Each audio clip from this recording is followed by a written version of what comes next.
For today's lesson, we'll explore oppositional defiant disorder and conduct disorder.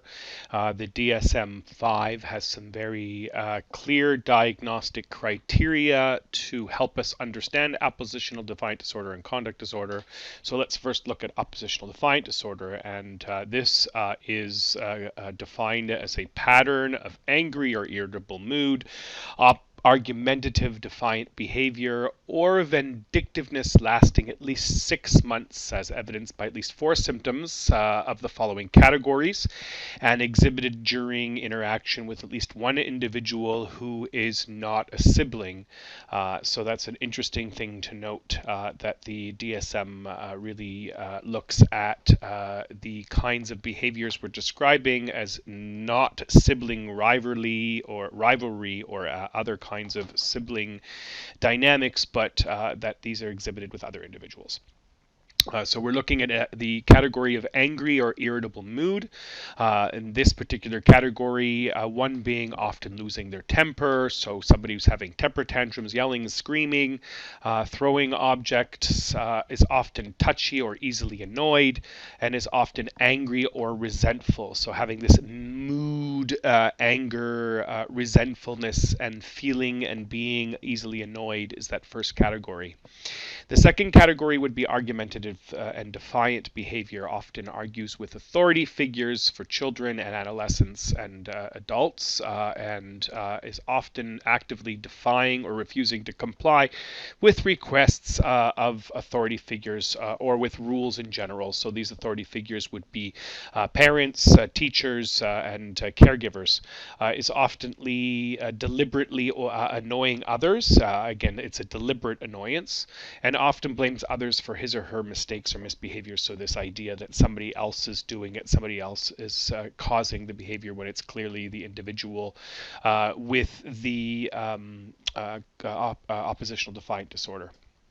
The next category is vindictiveness, so that this individual has been spiteful or vindictive at least twice in the past 6 months. So that's another category.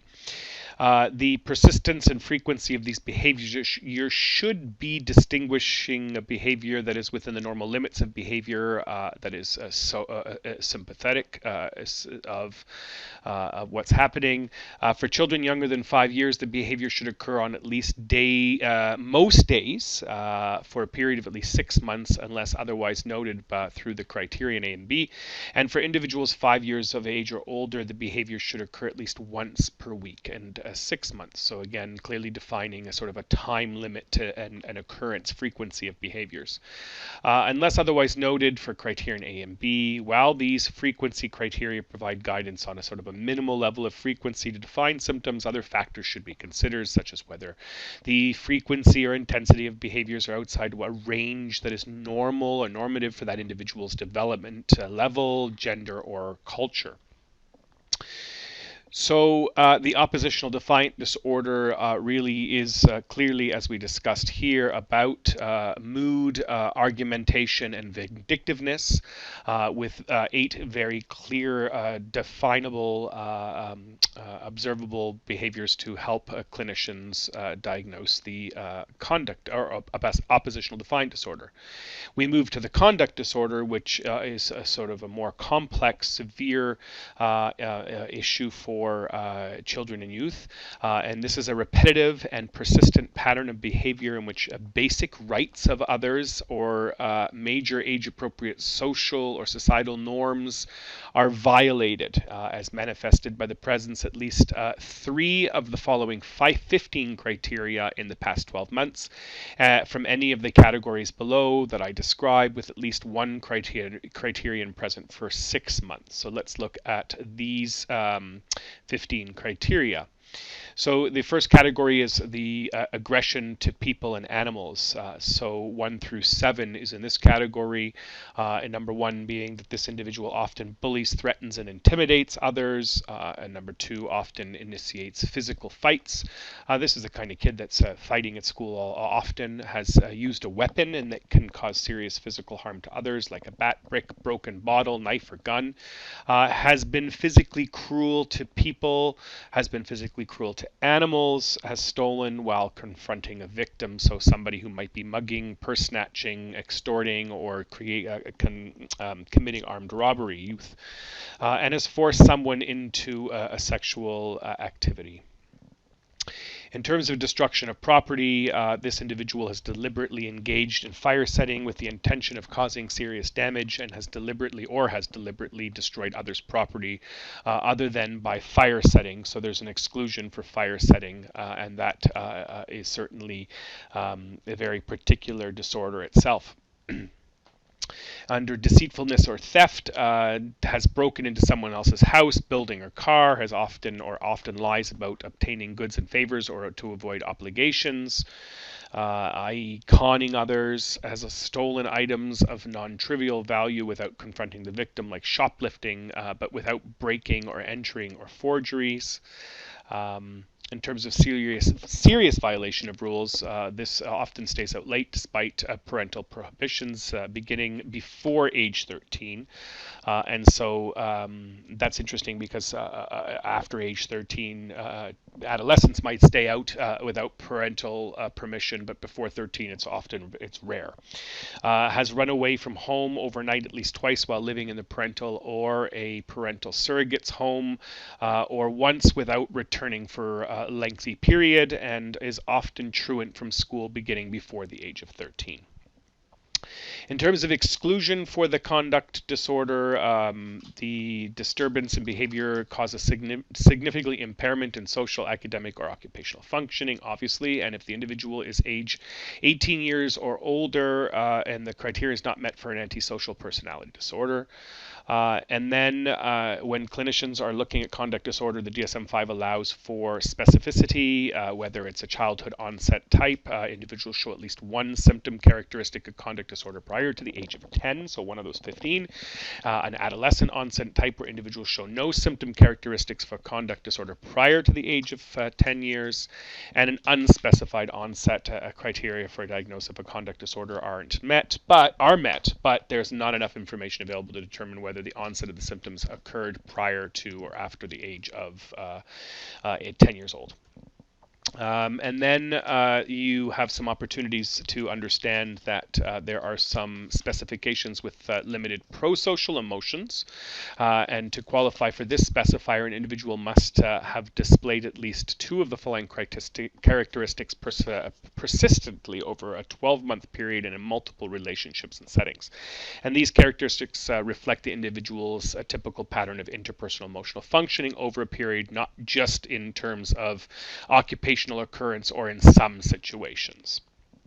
So lack of remorse or guilt, does not feel bad or guilty when he or she does something wrong. This excludes remorse when someone's expressed only when they're caught or facing punishment. And this individual shows a general lack of concern about the negative consequences of his or her actions.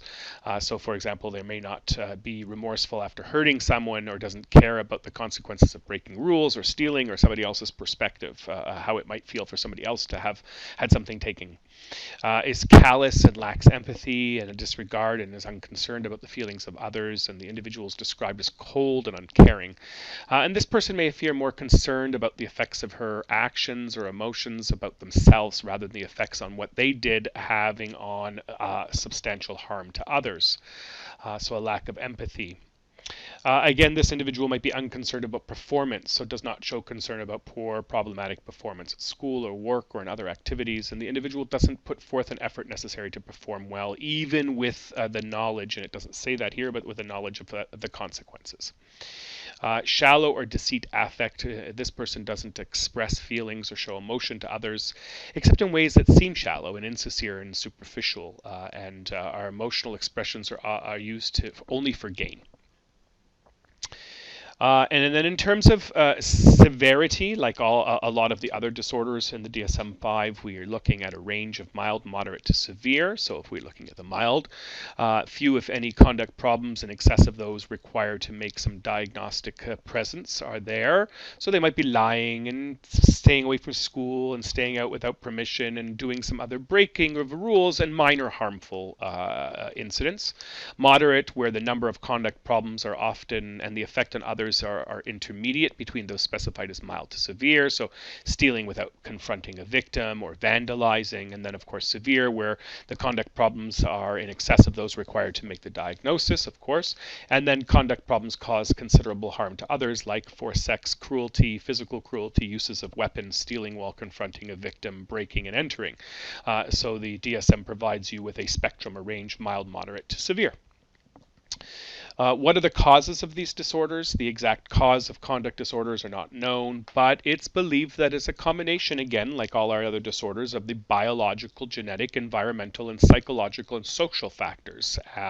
In terms of biologicals, some studies suggest that there are some deficits and injuries to certain areas of the brain that can lead to behavior disorders, and we've seen that before. Many factors can lead to child developing conduct disorders, including brain damage, child abuse and neglect, genetic vulnerability, school failure, and traumatic life experiences. So children and youth who are raised in environments that are abusive and neglectful, where there's a criminal element, drug element to the home life, where school failure and trauma are concurrent to these things, have a higher vulnerability to be predisposed to conduct disorder. And then, of course, if there's a genetic vulnerability, suggesting that that's even higher. In terms of treatment, this can include cognitive behavioral therapy. A child can learn to solve problems, better communicate and handle stress, and learn how to control their impulse and anger. And so strategies that help people think, stop, think, and control impulses and anger is really the treatment modality here. There are lots of programs that are out there to help children and youth do that. And in terms of teens, teens exhibit a conduct disorder having long-lasting behavioral, emotional problems that go against accepted norms and that violate the rights of others and that disrupt the daily life of their family. So these behaviors for children and teens can be complex, so we want to sort of impact the family by providing support and strategies to provide programs and support that help individuals with a conduct disorder understand norms and convey to those norms. Conduct disorder and antisocial personality disorder, we've talked about this before, that a conduct disorder in children and youth can be considered a precursor to the adult antisocial personality disorder. There are poor outcomes for those children and youth who fall in the moderate to severe range of these spectrums, and of course criminal involvement and incarceration can often be the outcome for individuals with conduct disorder who then of course become adults with antisocial personality. The DSM-5 is an excellent source. I suggest that you go and look at it, take a look at the variety of information that's available there to help you understand more in depth the conduct disorder and oppositional defiant disorder.